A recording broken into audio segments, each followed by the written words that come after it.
There are some things in life that you just can't live without. Now, whether it's a special piece of jewelry, a watch, or even your smartphone, you want it in working condition. At Fixology Repair, we are committed to restoring your pieces so that everything works or fits the way it ought to. Watch servicing, chain repair, and broken screen replacements are just a few of the services that we offer at Mall of America. Please visit us at fixologyrepair.com or at fixologymn on Twitter to learn more. Mention this ad and get a 10% discount on our services. So I had somebody on Twitter last week tell me, oh, you know what, Murray's fine. We don't need Cook. Murray's the guy.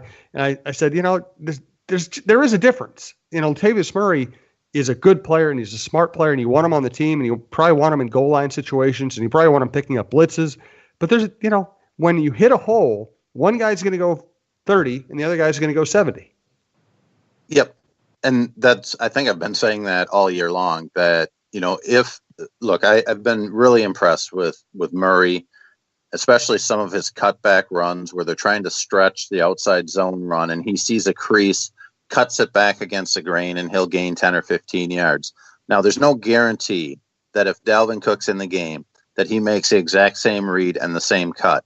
But if he does, I would bet a half dozen occasions this year, I think Dalvin Cook is gone because he beats the one safety that's left there to make a difference. Whereas Latavius Murray gets his 15, maybe his 20, and gets tackled by that last safety valve in the defense. Cook, I mean, I was surprised when I saw that number that he reached 22.07 miles an hour because it didn't necessarily look like he was all that fast to me. And in fact, I thought, you know, it almost looks like he's protecting that hamstring, which I don't blame him for doing when he was able to open it up there.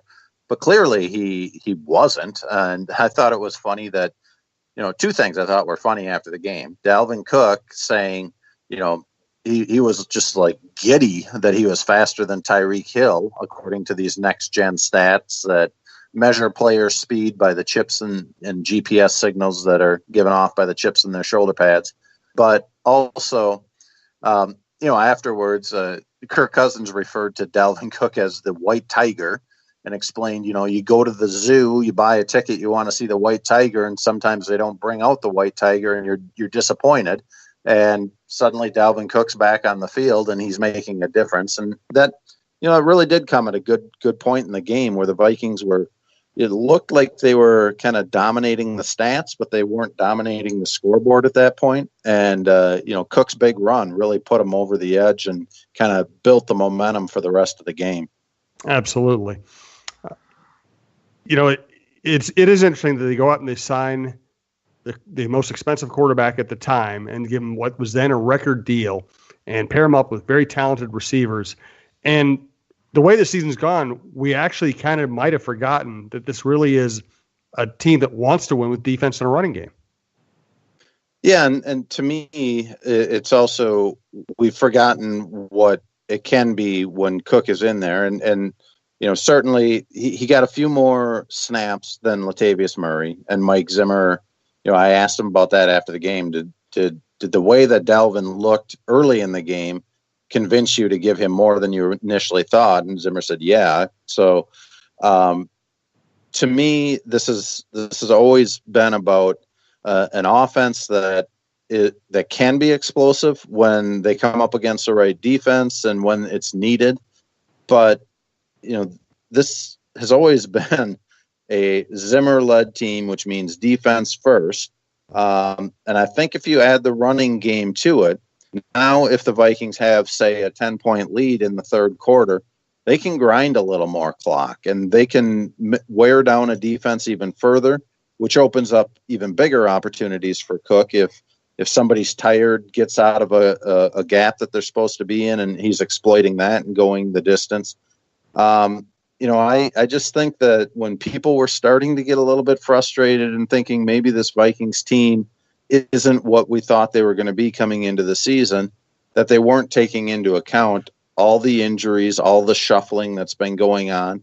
And, you know, frankly, and kind of sadly, we also forget, hey, they lost an offensive line coach who was really good, and it's going to take them some time to figure things out here. I think they are starting to get there. Having Pat Elflein back definitely helps. Having Riley Reef working his way back helps. Having Brian O'Neill, start to look like he belongs as a starting right tackle in this league definitely helps. And so, to me, they're just starting to get to the vision of what Zimmer has for this team. I don't think they're there yet, but you kind of get the feeling that it might be out there for them in the second half of the season. Let's talk about Thielen, Beebe, Cousins, and the division and what's left on the schedule of all the contending teams. First, let's thank Tony Hoagland, your State Farm agent in Champlin, Hoaglund.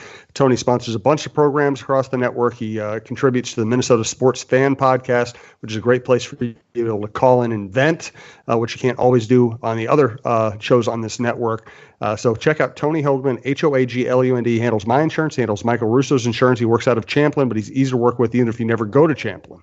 Hey, Minnesota sports fans. This is your local State Farm agent, Tony Hoagland. I need you all to ask yourselves this question. If you're in an at-fault car accident and you are sued for $700,000, how much of that $700,000 will my current insurance company pay? If you are unsure or can't answer all $700,000, you need to give us a call. State Farm has been number one in car insurance since World War II and number one in homeowners insurance since 1964. For a no-obligation review of your current policies, call us at 763-421-4900 or check out our website at www.champlininsurance.com. So Adam Thielen, it's funny that we haven't made a bigger deal of it, but Adam Thielen's historic streak ends. And I don't have much reaction to how it happened other than just sometimes the game plan isn't going to dictate that one of your receivers has 100 yards receiving. Yeah, I mean, I think we've gotten to the point where we kind of almost expect it or think that it will happen on a game-to-game basis with Thielen. But, certainly I think it hurt that they didn't have Stephon Diggs on the other side because you saw the way that the defenses approach, or Detroit especially, approached Thielen when they didn't have Diggs over there to worry about. It did make a difference.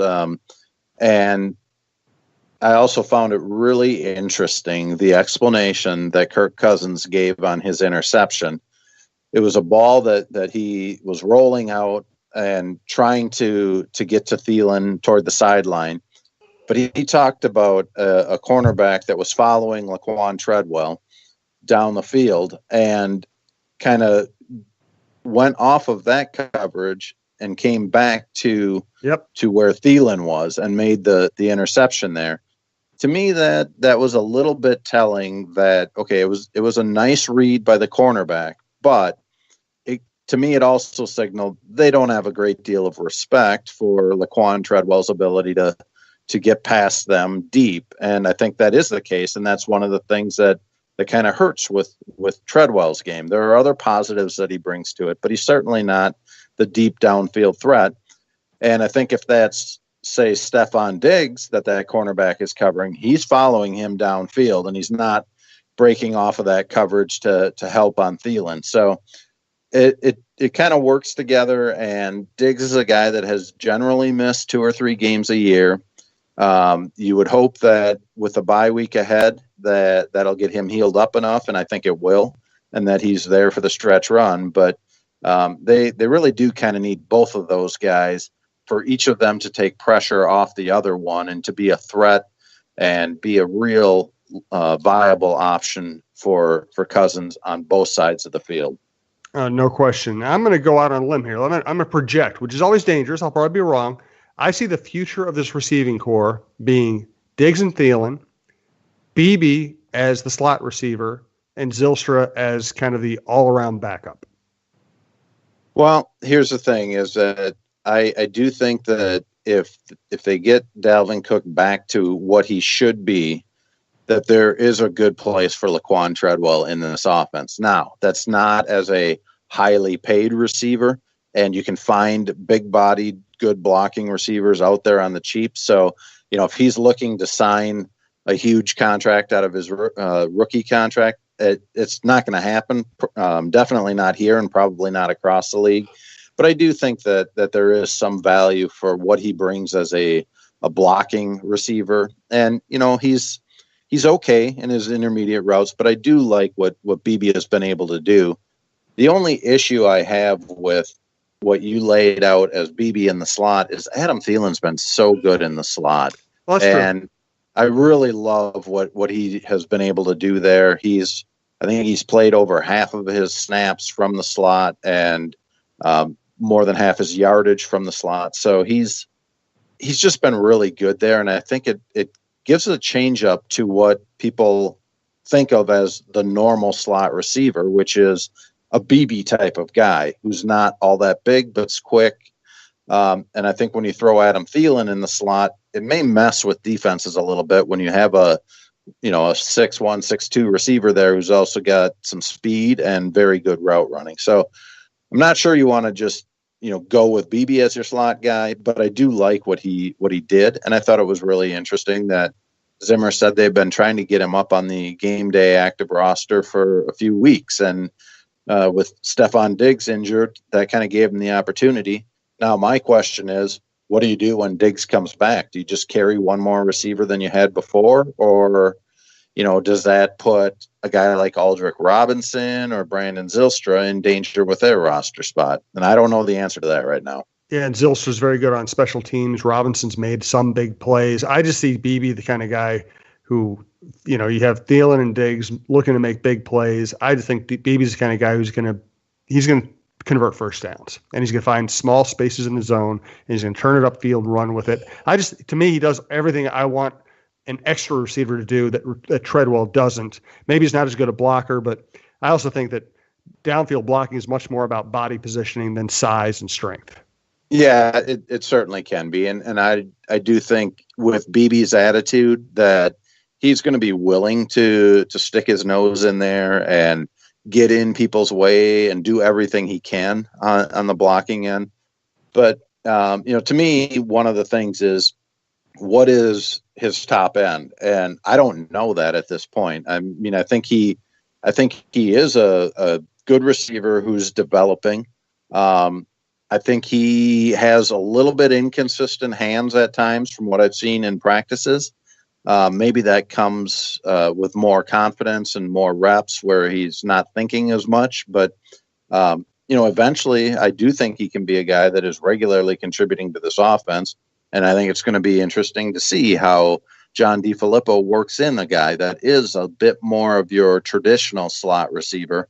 What does he have drawn up for him? I could see, the potential for maybe some end arounds and see if he can make some bigger defensive linemen or linebackers miss, out in space and then exploit that for a 20-yard gain. So there are some interesting scenarios that can happen if BB does get more involved.